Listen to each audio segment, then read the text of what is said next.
I love you so much. Yeah! Thank you, thank you! Thank you! Apir.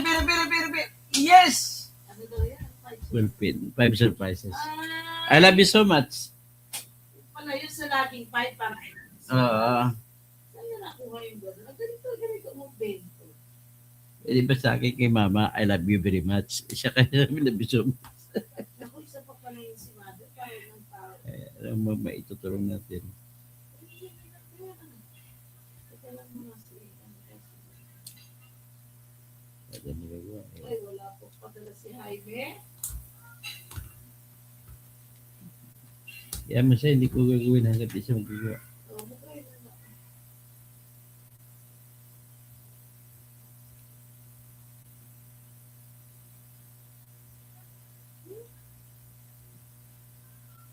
Andrew Cunanan. Ngayong araw ang anniversary na kamatayan ng American street killer na si Andrew Cunanan. Si Cunanan ang pumatay sa Italian fashion designer na si Gianni Versace. Ganun ba? Ngayon ko na may laman ko at sa apat na iba pa. Isinilan noong August 31, 1969 sa California, US. Si Andrew Cunanan mula kina Modesto Cunanan at Terry Ann Shilashi. Nakilala bilang si Cunanan bilang pathological liar ng kanyang pangkalaan. Nari ang ikinukwento niya ang kanyang ina ay isang Jewish habang ang kanyang ama ay umani kabilang sa isang Pilipino royalty at pinsang pag-nagsilbi bilang general sa ilalim ng Ferdinand Marcos Sr. Ito pa naman yung sinasabi nila pathological liar. Senior, edad 19. Si Cunanan nang malaman ng kanyang pamilya na siya ay isang gay, magdadasi siya makita kasama ang mga kapatid. Naalala ko nga to. Nagrupo siya kina Versace kasi mayaman ko eh. Paano to? Hindi naman lumalabas. Paano yung susulat yung binili mo isa? Dinasti ko lahat yan? Nakanako? Ba't wala? Wala naman labas oh.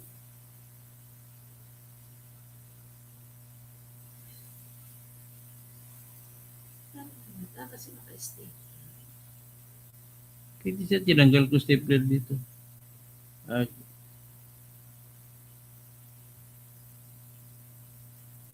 niya itinesti? Sinasi mo eh, hindi naman na may mga plastic.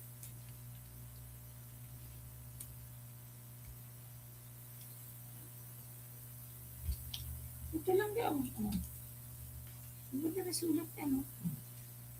Wala pang galing yan. Ano mo ito? Pera ko sa'yo. Yan o. Ganinin mo lang daw. Buksan mo. Buksan mo. Sa kabila. Ang putang ina naman. Ang ganda na sulat.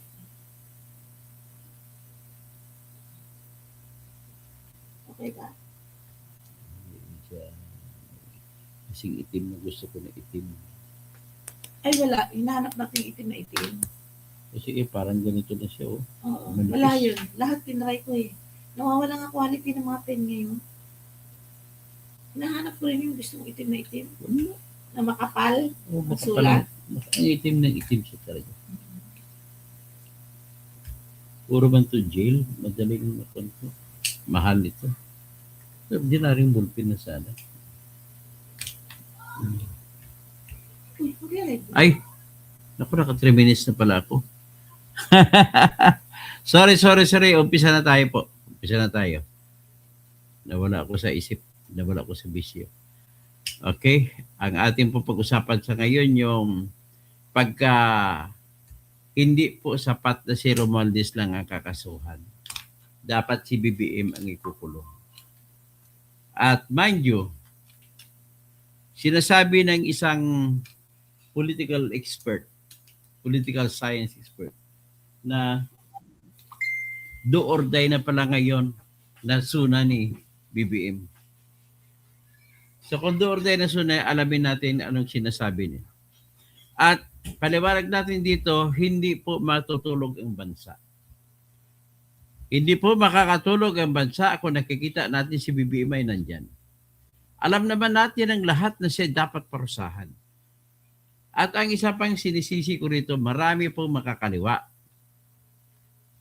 na naging dahilan kung bakit nabubuhay si BBM. Bakit nagpapatuloy siyang namamayagpag kahit na siya magnanakaw. Wala ko ibang sinisisi kundi mga makakaliwa na mapagsamantala. Mga dilaw na mapagsamantala. Mga kakamping na mapagsamantala. Tandaan nyo, dati magkasama tayo.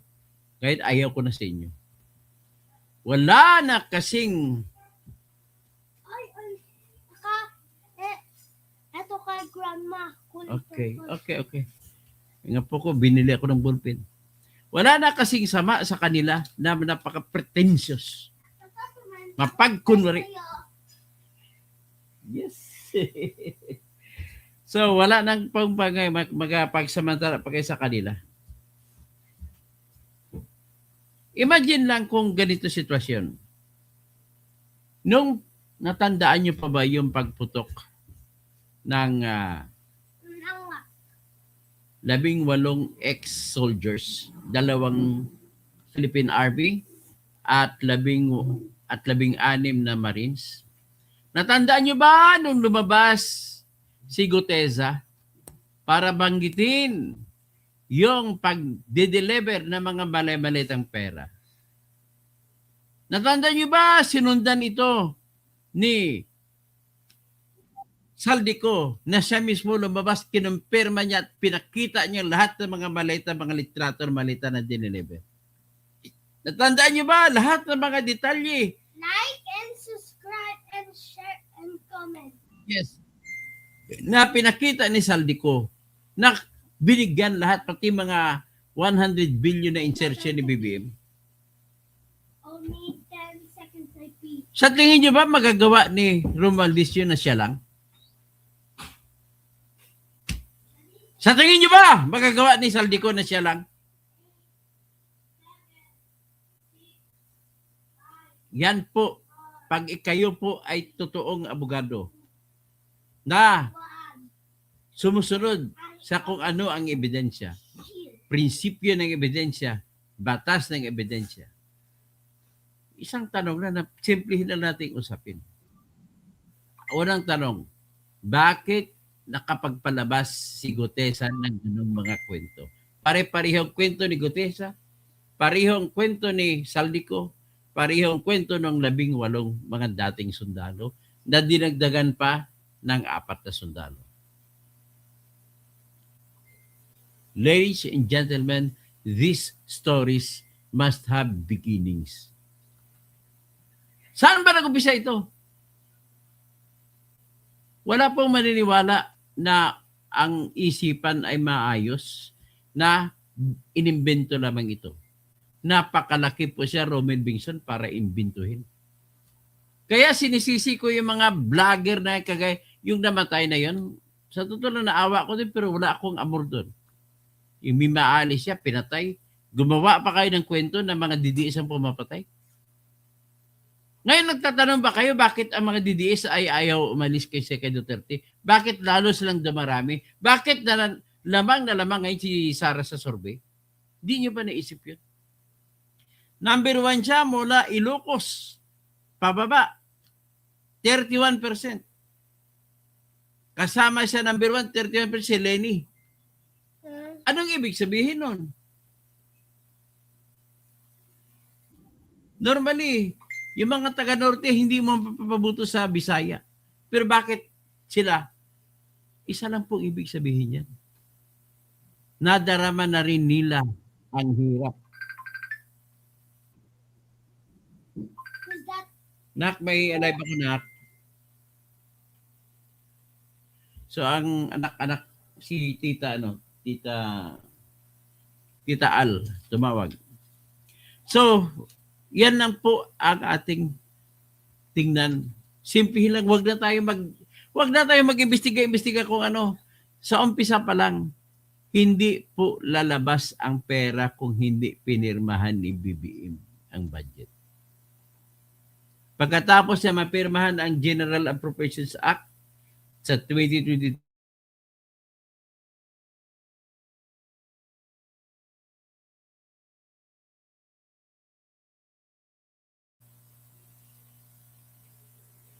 so, Sa tingin nyo, paano may labas ang pera kung hindi ilalabas ni BBM? At sa tingin nyo ba, nung nagkaunsihan halimbawa, hindi alam ni BBM ng 2023, gano'n ang nangyari. Alam ba ko a magic trick of Yes, a magic trick. if of a pen is show Okay, I said to the world. Okay. a magic So, trick. Okay. I'm vlogging. Try to listen. Okay? So, yan lang po ang aking masasabi. Ang ating logic po, simple lang. Walang perang lalabas kung hindi pinirmahan ni BBM. Kung naisahan man si BBM halimbawa ng 2023, hindi niya na ipapalabas yan sa 2024. At kung nalusutan pa rin siya 2024, hindi lahat lalabas yan ng pera sa 2025. Ipatigil niya kagad yung flood control project na yan. Kaya wag na tayo magsisiyan. Ang akin lang kinakagalit dito, mga dati kong kasama dyan, mga dilaw, mga pink, mga makabayan ko, no? Mga punyeta kayo. Pakinggan mo si Christian Isguera. Okay. Bakit hindi mo na tinitira ngayon si BBM? Minsan sinagot mo ang aking tanong. Sabi mo, i-google mo nga kung hindi ko titira si BBM. Punyeta ka. Matagal mo na yun binira. Sa ngayon hindi na. Yan si Insurrecto. Ganon din. Yan si Broadcaster Abandon. Biro mo, talaga may kumukumpas sa inyo. May nagsasabi kung ano ang inyong mga tinatawag na ang inyong iba-vlog. Si Vlogcaster, nag-vlog na binayaran ko nun ni Sarah ang survey. Ganon din si Insurrecto. Ano ba meron kayo? Mahilig kayo mag-vlog na wala kayong ebidensya. Nakakahiya po kayo. Abogado ka pa naman, Enzo. Dapat mag-vlog ka, huwag yung maritis. Gagawa ka ng ebidensya, pakita mo ebidensya. Ito, logic lang ang aking ginagamit sa ngayon. Kasi kompleto na po ebidensya, nakita na po ng buong mamamayan ang ebidensya na pinirmahan ni BBM ang lahat ng budget. Hindi mo na kailangan ng ebidensya kasi ang tawag namin dyan, judicial notice. Alam na ng buong bayan na ang lahat ng budget ay hindi may papatupad kung walang perma ng presidente. Ngayon, maliban sa presidente, sinong ibang pumipirma para makikita natin ang sabuatan. Kasi hindi pwedeng mangyari na papayag ang Senado, papayag ang Kongreso kung si BBM lang ang magnanakaw. 2023 halimbawa, taong 2023, nagkaroon ng budget. Inaprubahan ng Kongreso. Ngayon, hindi kumita halimbawa mga mamay, si BBM lang kumikita. Sa tingin mo ba rin, balik na rin natin sitwasyon. Sa tingin mo ba sa 2024, hindi papayag pa ba yung senador, ang president at saka yung speaker of the house na maglalagay pa rin ulit ng budget kung talagang hindi sila kumita sa nakaraang 2023? Huwag nyo na kaming lukuhin mga Pilipino. Tapos kayo naman na binibigyan ng pera, kayo mga vlogger na kagaya kay Mima Alicia, 300,000 kada buwan binibigay sa inyo para, tapos marami namang mga Pilipino sumusunod sa inyo. Mga niluluko ninyo. Akalain mo ibalik ko lang ang kwento konti. Bistado na natin sa panahon pa lang ni Saldico na lumabas siya. Sa panahon na si Gutesa lumabas. Sa panahon na yung 18 ex-manis lumabas. Bistado na natin kung sino ang number 1 na may kasalanan. Although hindi lang isa si BBM, kundi marami siyang kasabwat. Pero bakit hindi natutuloy ang impeachment laban kay BBM? Kasi sa katwiran, kaisipan nito mga kasama ko sa Bunyog dati, na si Sara daw, punyeta, hindi daw sila papayag na i-impeach si BBM dahil si Sara papalit. Anong kaisipan yan? Kakampi kayo ng mga magnanakaw. Yan ang problema dyan. Napanood ko po, ang dami-dami pala na pumunta sa lamay ni Mima Alicia. Doon ko nakita ito palang mga ito ang binibigyan ng 300,000 kada buwan. Saan ang galing yung perang yun? Sa kaban ng bayan. Kaya pala malaki ang hinihingi ng PCO na budget kada taon. Maabot 1 bilyon. So, sino kayo na dapat sisi natin? Magsisisi kayo sa DDS? Kayo naman kwento. Ang ingay-ingay pa nyo, kaya marami din Pilipino na naniwala sa inyo. Pero ba, hindi nyo ba naitanong, bakit nanalo si Amy? Nanalo si Camille Villar? Lahat ng mga senador na sinuporta ni DDS number 1 noong nakarang eleksyon. Di nyo ba alam, hindi ka ba kayo nagtatanong? Kayo mga nasa kaliwa na nagkukunari na kaliwa kayo? Kayo nasa dilaw na kunwari, dilaw kayo, makalini kuno kayo. Kayo makakampik, makalini kuno kayo. Asan kayo? Wala kayo bang ginagawa? Kundi tutulungan nyo ang kawatan na magnanakaw ulit. Patuloy na magnanakaw. Kaya bukas ang SONA, hindi sapat ang ginagawa ninyo. Ipagkutsaba kayo kay Remulla at kayo pa magbablog. Sabi, galing-galing na Remulla. Kinasuhan si Romualdez. Kinasuhan si kung sino si Saldico. Naku, hindi po sapat yan. Ang pinakatanging paraan lamang para manahimik ang bayan, para iligtas ang ating bayan sa kuko ng mga magnanakaw nito ay ikulong si BBM kasama lahat ang kanyang mga tuta. Wala nang pag-asa ang bayang ito. Kapag hindi natin mapakulong mga yan, wala na. It's a do or die for us.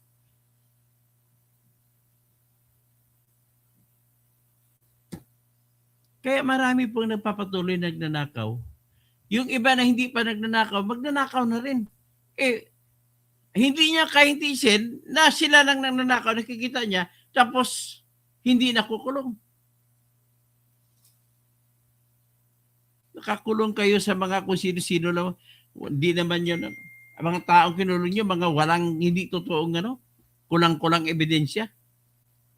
Tapos inusisa ko yung ebidensya ninyo na pinagmamayabang ng inubusman laban kay Romualdez. Akalain mo, ang isasampa, general statement. Walang specific na kaso bawat isang.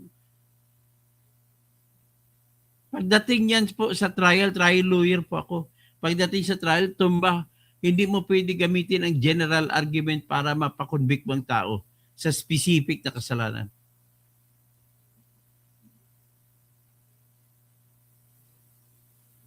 Kaya itong gagong Lacson nito, bilib na bilib pa naman ako sa kanyang privilege speech. Oh.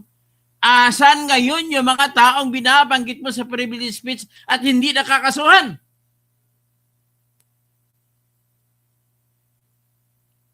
Tapos pala, ang target mo, kukunin mong flood control project na investigations para lamang ma-absuelto mo si BBM. Magkano ba binigay siya ni BBM? Ha, Lacson?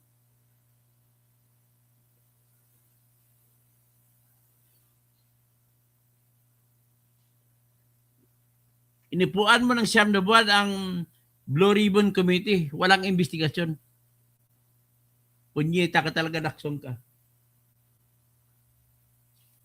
Parehas lang kayo ugali ni Trillanes. Si Trillanes, binasura mga kaso mo na ang kaso mo ng mga perjury tsaka libel laban sa mga 18 Marines, nabasura. I-discuss ko na lang later bakit nabasura. At anong ibig sabihin ng nabasura? Ang problema ko sa bansang ito, marami mga vlogger dyan na alam nila, kaya lang binibigyan sila kasi ng pera, ay sumusunod sila. Hindi man lang bira kayo ng bira, pero yung perang binibigay sa inyo ay galing sa kaba ng bayan. Paano mo nililiquidate ito, Atty. Claire Castro? Dave Gomez, paano nyo nililiquidate? Paano nyo pinapaliwanag sa COA ang gastos na binigay ninyo sa mga vlogger? Anong tawag niyo sa gastos na yun?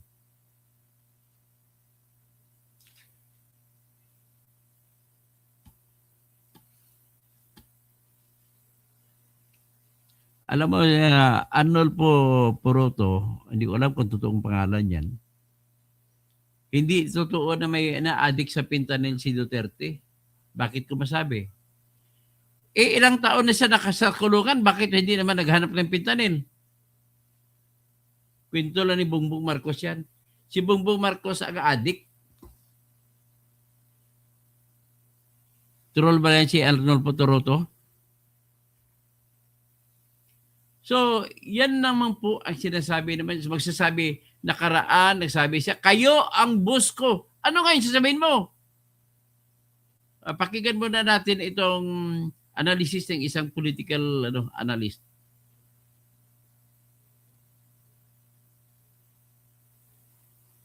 Na nilabas ng Billionaire News Channel. Situation para sa isang political expert ang ikalimang SONA ni PBBM sa Lunes. Ito raw kasi ang huhusga. Dito. Do or die situation para sa isang political expert ang ikalimang SONA ni PBBM sa Lunes. Ito raw kasi ang huhusga hindi lang sa kanyang mga ginawa sa nakalipas na taon, kundi sa kanyang buong termino. Narito ang special agenda report ni Ivy Reyes. Kung sa basketball, PBBM is in his last 2 minutes. Do or die situation na raw ang panglimang State of the Nation address ng Pangulo ayon sa political expert na si Professor Julio Tehanqui. Kung hindi raw kasing lakas ng speech niya noong nakaraang taon kung saan siya mismo ang whistleblower ng kanyang administrasyon, baka raw maibaon siya sa kasaysayan bilang isang political lame duck. The problem with the president is his political style. No, he as a president, he can be classified as a passive, negative president in terms of handling presidential power. Nang hiyain daw ni PBBM ang Kongreso noong 2025, malaki raw ang political advantage ng Pangulo. Pero nang umandar na ang investigasyon, tila hindi raw na-sustain ang kanyang momentum. May pagka-indecisive daw ang Pangulo at kulang umano sa political will. Kaya ngayon, nawala ang sanay alas nito para manatiling in control sa flood control scandal. Ginagamit na raw kasi ngayon ng Duterte-allied senators gaya ni Senators Rodante Marcoleta at Alan Peter Cayetano ang flood control anomaly bilang kanilang argumento for accountability. Kung una pa lang daw, tinutukan na ng administrasyon ang malalaking isda na hinahanap ng publiko, siguro napanatili ni PBBM ang momentum ng kanyang anti-corruption campaign ayon kay Tehanqui. Bukod Pero sa hindi po tuloy mangyari yan. Bakit? Siya mismo magnanakaw eh. Kaya, very polite at decente lang ito si Mr. Tehanqui na political analyst diyan sa college, sa De La Salle University. Polite ka lang. Hindi mo sinabi na tahasan na si BBM ang utak. survey ratings na ayon sa Malacanang ay walang bearing sa focus ng Pangulo sa kanyang pagtatrabaho, makikita rin daw ang performance ng Marcos administration sa nakaraang midterm elections. Rule of thumb is that nobody loses, no incumbent administration loses a midterm election. No? The incumbency advantage will always kick in, but he is only. Usap tayo padating kay Gloria. Umpisa natin kay Pidil Ramos. Sa election ng Senado, na midterm ang tinatawag. Halimbawa, nanalo sila ganito, pag 3 taon kasunod na eleksyon, ay hindi natatalo ang kasalukuyang presidente. Kaya mga kandidato ni Pidil Ramos sa pagkasenador, panalo karamihan noong panahon niya. Punta tayo kay Erap. Hindi lang umabot sa midterm si Erap kasi natanggal siya bago mag-midterm. Tapos dumating si Gloria. Kaya nanalo naman mga kakampi ni Gloria karamihan. Dumating tayo sa pagdating ni Noynoy Aquino, during the midterm, ang lahat ng mga endorse ni Noynoy Aquino ay nanalo. Halos lahat. Hindi naman lahat, halos lahat. Pagdating naman ni Duterte, lahat nanalo. Otso diretso sa inidoro ang nangyari sa kalaban. Yan ang katotohanan. Ngayon, dapat kay BBM, dapat panalo sana siya sa midterm election. Ang problema, natalo. Ilan na ang mga number 1 niya si Erwin Tulfo, bumagsak pa nga. So, yan ang ibig sabihin ni Mr. Tihanke. Only the second next to Gloria Macapagal Arroyo in 2007 who actually lost in the Senate election. And that has resulted in this strange situation in the Senate. Ang cabinet revamp naman na sumibak sa 3 matataas na opisyal ng administrasyon gaya ni na dating Executive Secretary Lucas Bersamin, former Budget Secretary Amena Pangandaman at former DPWH Secretary Manuel Bonoan, senyales daw ng command responsibility ng Pangulo. Mistulang puntos naman ang appointment ni DPWH Ang sabi ng command responsibility, tinuturo ng Tihanke, lahat alam ni BBM kung ano nangyayari. Naghahanap siya na mga kasamahan niya, pinsan niya, nagagawin niyang tinatawag na panakip. Butas na lang sila. Ayun ang nangyari. Ay, nako. Secretary Vince Dizon sa ngayon pinaka-kontrobersyal na sangay na gobyerno. For every Ted Herbosa, no, there should be more Vince Dizons, right? Para naman sa Malacanang, walang pangamba ang Pangulo nang magsimula ang sibakan sa gabinete. Alam niya na may matatamaan kasi ano ba yung inuna niyang pagpapaimbestiga? Nauna nga yung sa panahon niya eh. So, in-expect niya yon. Ngayong balik gobyerno na si Pangandaman at ang dating alyansa senatorial candidate na si Cabinet Secretary Benher Abalos, buo raw ang tiwala ni PBBM sa kanyang mga pinili. Kasi ito na, pinili niya na to eh. Hindi na parte to ng unit team. Di ba? Hindi na to parte ng unit team lang, di ba? So ito yung mga opisyal na pinili niya na at talagang nandoon yung tiwala niya. Privately, informally, ay tumutulong na. Si Cabsec Benhar Abalos. So hindi ba mahihiya yung isang cabinet secretary na siya tatamad-tamad? Di ba? Mahihiya ka sa Pangulo mo, yung Pangulo mo sipag-sipag, tapos ikaw hindi ka magtatrabaho. Ay, meron palang hindi nagtatrabaho. Sorry. Sa kabila ng pagkapalit liderato bilang reforma, para kay Tihanke, hindi pangkaraniwan na ang Pangulong nagbunyag ng iskandalo ay nalusutan ng mga kalaban sa politika. It could have been, their shield, no, political shield and their weapon in order to prove that they are in control. Paalala ni Tihanke, 2 years is an eternity for a president. Marami pa raw pwede mangyari bago siya bumaba sa pwesto. Pero ang sonang ito ang huhusga sa legasiyan ng Pangulo. Para sa agenda, Ivy Reyes, Billionaire News Channel. So yan last 2 minutes ka na. Ang ibig sabihin last 2 minutes ay ano ka na, nasa binggit ka na ng kamatayan, BBM. The only way that will cool, that will silence the shouts of justice here in the Philippines ay kung si BBM mismo ang makukulong. The other way, mag-resign ka. Sigurado ko yan na matatanggal ang problema ng bayan. We will go to, without going to the specifics, let's cut it one by one. Number 1, napapansin niyo ba na sa tuwing may babanat na edisyon laban sa kanya, meron siyang ginagawa na may ibang bagay na pampalihis ng atensyon ng mamamayan? Ang number 1 ginagawa niya rito pampalihis ng atensyon ng mamamayan ay ang impeachment complaint laban kay Sara. Inimbento nila to ni Romualdez, thinking that they could win this case. Ang problema, nasa first round na tayo. Yung first round, first base, yung Article 4, yung tinatawag na grave threats, talo kayo eh. Wala kayong ebidensyang pinakita para sabihin na walang dahilan o sinadya ni Sara na ganun-ganun na lang kasama siya na magsasabi na ako'y may kinausap na tao para ipapatay si BBM, si Lisa Marcos, at saka si Martin Romualdez. Nang lumabas ang lahat, nakita ng mamamayan na marami palang mga nauna pang dahilan kung bakit, kagaya yung pag-abuso ninyo sa pagkukulong kay Zuleika Lopez, sapat na doon ikulong sa House of Representatives, tapos gagawa pa kayo ng hearing para lamang madesisyonan na ililipat siya sa kulungan ng mga kriminal sa Correctional Institute for Women na tinatawag ng mga bilibid para sa mga babae.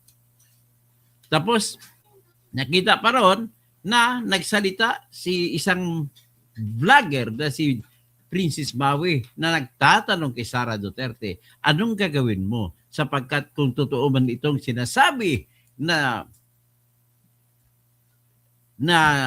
Operation Romanov na kung saan sinasabi na patayin ang lahat ng mga pamilya ng Duterte. Kaya bigla ang pagsagot na yun ni Sara, huwag kang mag-alala, ma'am. Di ba, originally, huwag kang mag-alala, ma'am. Nakakausap na ako ng isang tao na papatay kay BBM, kay Lisa Marcos, kay Martin Romualdez, kung ako'y patayin nila. So, naintindihan ng tao yun kung bakit. So, with that, sa tingin nyo ba, yun ba ay totoong intensyon na sasabihin ni Sara? Kung ako tanongin mo, maraming tao mag-iisip, bluff lang yan ni Sara, pang kontra. Kasi pwede mo rin sabihin na isa yung self-defense. Ang self-defense po, elemento niyan o requisites ang tawagin ay 3. Sa ilalim ng Revised Penal Code, 3. Ang una, kailangan ang provocation ay manggagaling sa kalaban. So, nanggaling sa kanila ni Bongbong ang provocation. Sa pananakot na i-Oplan Romanov sila. Number 2, kailangan walang provocation naman on the part of the defendant. The part of Sara Duterte. So, wala niyang provocation, wala sa kanya nanggaling sa kabila. Pangatlo, sapat lamang ang kanyang ginamit na depensa. Anong ginamit niyang depensa? Para iba-bluff ngayon sila, may kinausap na kong tao para papatay sa kanila just in case patayin nila ko. So, naintindihan ng tao yan lahat. Diyan lamang umikot-ikot sa isang video ang lahat ng kwento na napakaraming ginagawa ng akusasyon. Tapos, nagkasala pa sila. Dapat sila tanggalan ng lisensya bilang abogado. Sila ni Ridon, si Dilema, si Chel Jokno, si Luis Tro Locaret, yung siligutan ng mga private prosecutor nila, yung si Kapunan, yung mga kanilang mga kasamang abogado, lahat kayo po ay dapat tanggalan ng lisensya bilang abogado. Bakit po? Nakasaad po sa tinatawag na Code of Professional Responsibility and Accountability na kung ikaw ay prosecutor, obligasyon mo ay hindi magpakulong lamang, kundi bigyan mo ng kalayaan ang mga taong inosente. Ganun ang obligasyon po ng isang prosecutor. So ngayon, ang ginawa nyo kay Sara, sa akusasyon yan, ipinakita nyo lamang ang portion o bahagi ng video na kung saan siya nagsasabi, may nakausap na ako para pumatay kay BBM, kay Lisa Marcos, kay Martin Romualdez kung ako'y papatay nila. Bakit yan lang? So nagkaroon kayo, naging guilty kayo dahil sinopress o tinago ninyo ang bahagi ng video na kung saan nagbibigay ng dahilan kung bakit nagsalita si Sara ng gano'n. So ano kayo, mga kupal o hindi? So balik tayo doon yan ang problema ni BBM. Siya ang problema sa bansa natin. Ang suna nito dapat in-expect ko, pinakamagandang gagawin niya, mag-resign na po ako tapos ng sunang ito. Yan. Pinakamaganda yung nagagawin mo. Pero hindi ka rin dapat patawarin. Kasuhan ka rin kasi ikaw ang utak ng lahat ng ito. No one will believe that yung lahat ng pagnanakaw ay kayang gagawin ng mga congressmen, kayang gagawin ng mga speaker, kayang gagawin ni Senate President dati na si Chis Escudero, na kayang gawin ni Grace Poe, kayang gawin ni Saldico, at kayang gawin ng ibang kasabwat na mga congressman at saka senador kung wala kang pagpayag, Mr. Bongbong Marcos. Ulitin ko ang aking tuturo ng kasalanan. Ito sa mga vlogger na ito, binabayaran ninyo galing sa dugo ng bayan. Insurrecto? Bad! ang conclusion ko, ang dahilan ko kung bakit kung sabi gano'n, yung mga vlogs ninyo, hindi kayo tumitira kay BBM. Pati inakusahan ko rin, pati si Christian Isguera. Mabuti na nga ngayon, dati inakusahan ko si Ma'am Sheila Magno, pero at least bumabanat siya ngayon, balik. Sino pang iba? Marami dyan mga vlogger, dati mga DDS yan. Si Nino Barzaga, si Mama Alicia, dati mga DDS yan. Pero kayo, lahat kayo na dumalo sa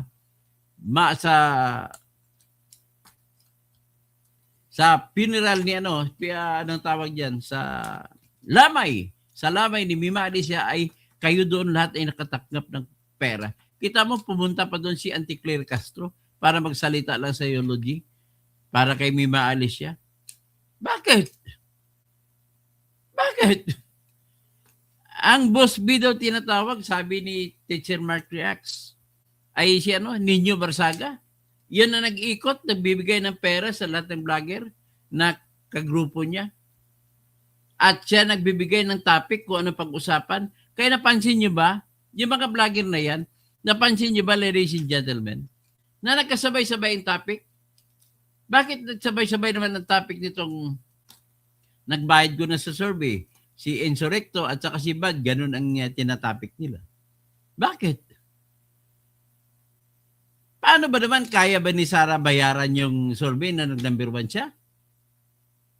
So, ladies and gentlemen, the only way na matanggal tayo sa problema sa ekonomiya ay kung ikukulong na si BBM.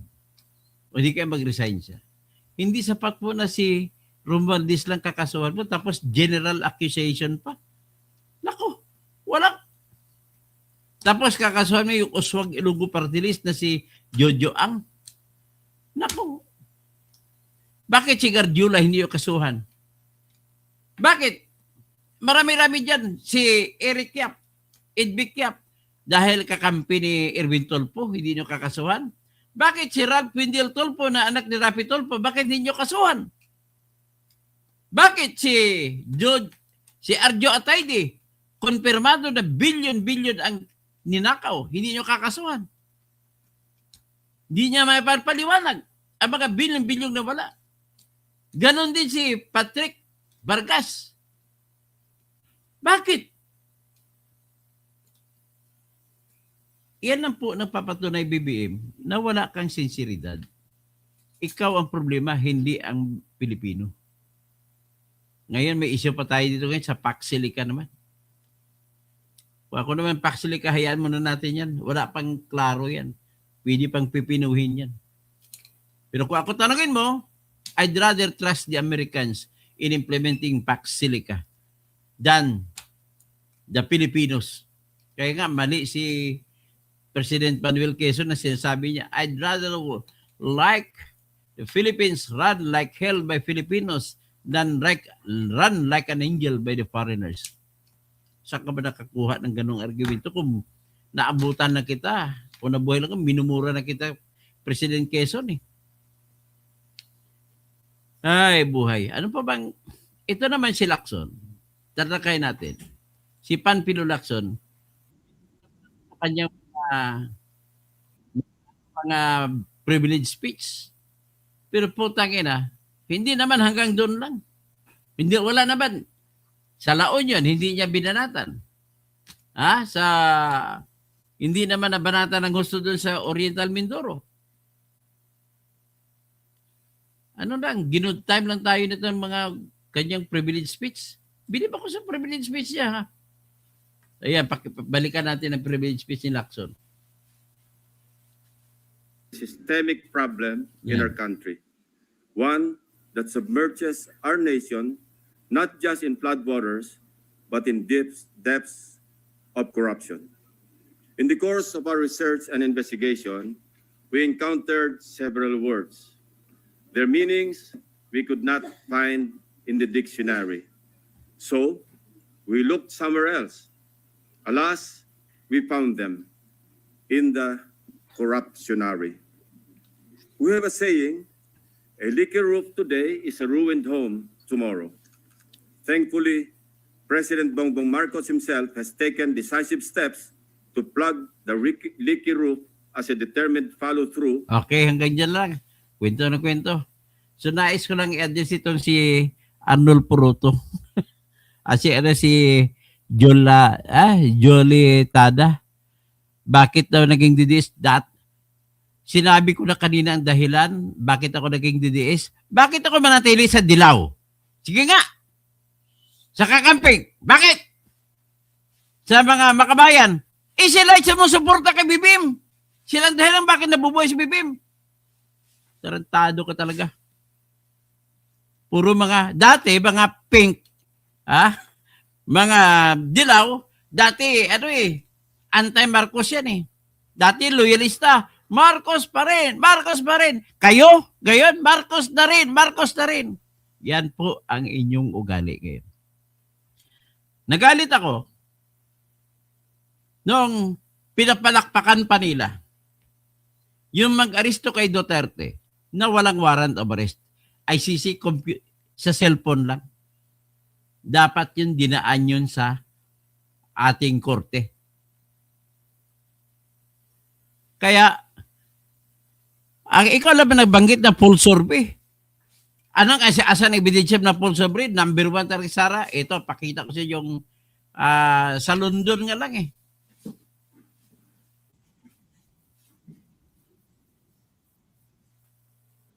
Yan, kwento naman si Lacson. Wala nang kredibilidad dyan.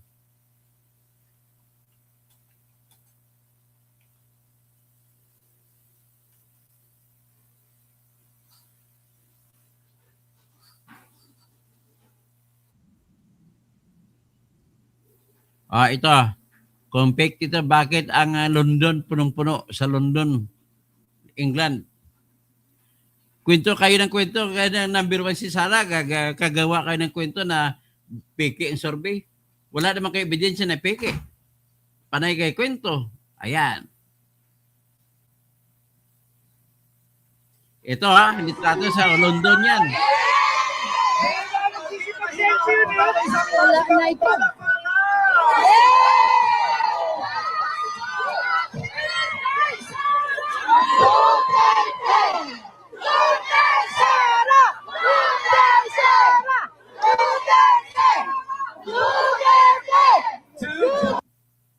Yan. Sa London yan.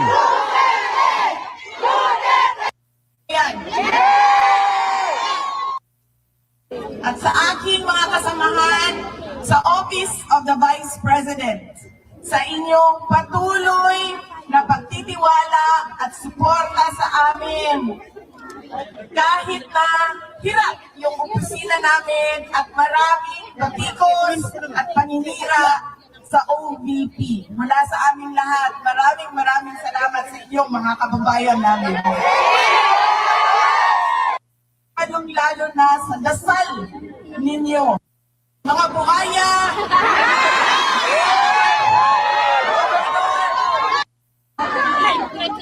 susunod natin ng dahil babalik tayo ulit. Nandun tayo sa nagkanya-kanya na. Ang mga leader natin. Nagkanya-kanya na ang mga buhaya. Dapat tayo ng iba.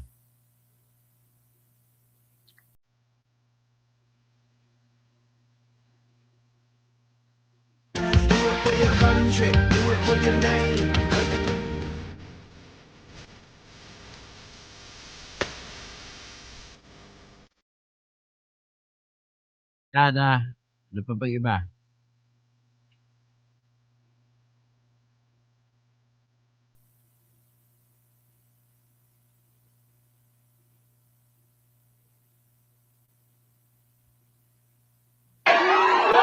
Yan.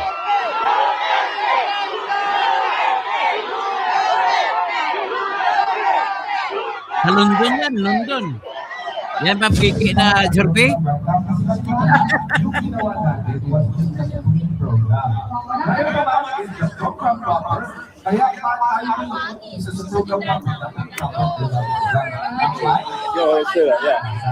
Kahapon yan, kahapon sa London. Panginoon sa ibang Salamat po, salamat. Ladies and gentlemen, let me call in right now, the KOJC Minister, Brother Fernando Perez, to lead the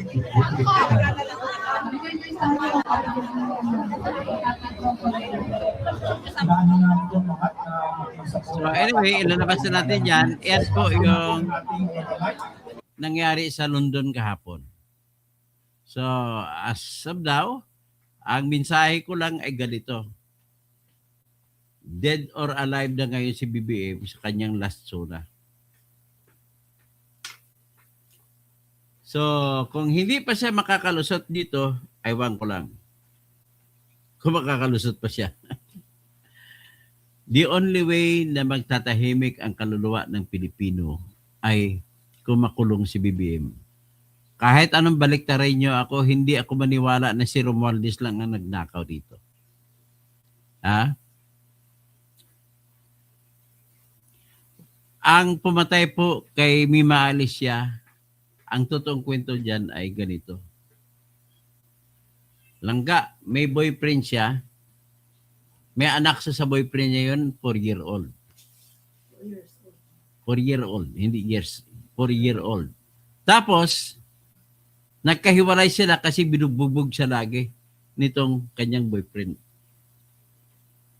Binubugbog siya, siguro hiningian siya ng pera kung ano, wala siya may bibigay. Umabot ito sa kasuhan, tinulungan siya ng leader ng mga BBM vloggers na si Mike Cervera. Kinirecruit siya mula sa DDS, nirecruit siya sa papunta sa BBM. Pumasok siya. Nag-vlog siya. BBM vlogger na siya. Doon laga, nakita mo na may relo na siya na Rolex. Marami siya, may kotse na siya. May bahay na siya. Yan po, ganun ka-asinso ang mga BBM vloggers. Tapos, nagkaroon siya ng bagong boyfriend. Kaya nagalit yung ex niya. Kung ako tanongin nyo, ang ex niya ang nagpapatay sa kanya. Hindi si Duterte. Tapos, yung Boss B na sinasabi na bibigay ng pera sa kanila, ay ito si Nino Barzaga. Tinuturo ni Teacher March X, si Boss B Barzaga. So, ano gusto niyo? Saan ba kayo? Sa kabutihan o sa kasamaan? Hindi pa ba kayo kumbinsido na si BBM ay nagnanakaw? Aywan ko na lang sa inyo. Hindi makapagpalabas ng pera sa flood control kung hindi pipirmahan ni BBM. Tandaan nyo yan. At sa 3 taon na lumipas, kung naloko man si BBM ng 2023, naniwala ako na hindi siya ang utak kung ginawa niya ng paraan. Kung tinigil niya ang flood control. Eh wala eh, pinatuloy pa niya 2024. Tapos 2025, pinatuloy pa niya. Naku, wala talaga. Siya talaga ang lahat ng may kasalanan dyan. Kumbaga, kung nakapagnakaw man ng mga congressmen at saka contractors, pinapayagan niya yan dahil kasabwat niya. Yan po ang ibig sabihin ng katotohanan kung bakit plunder ang tinawag sa isang kasalanan ganun. Dahil pag plunder, marami magkakasabwat yan. Hindi po pwede magnakaw na si Romualdez na siya lang mag-isa. Kaya dapat kasama dyan si BBM. Okay? Hanggang dyan na muna tayo po at babalik lang ako mamaya. At least, lahat tayo andito tayo sa grupo ng tinatawag na grupong mga nasa tama, grupong DDS. Kaya dito tayo sa grupong DDS. Tapos galit na galit pa kayo. Nais lang bagitin. Marami nagagalit yan. Tawag niyo sa mga DDS, didilis, bobotante, kudotae, kung lahat-lahat ng tinatawag niyo masama. Hindi ba kayo nagtataka na nananalo ang mga sinusuporta ng DDS? At malamang sisiruhin kayo sa 2028. Yan ang nakikita ko. Kaya akala ninyo nakalamang kayo pag tinawag nyo DDS, didilis o ano mga taga Duterte. Tawagin niyo ko, ito yung didilis o kumakain ng dilis. Ako po si Toto Kausay, Tirador. Okay?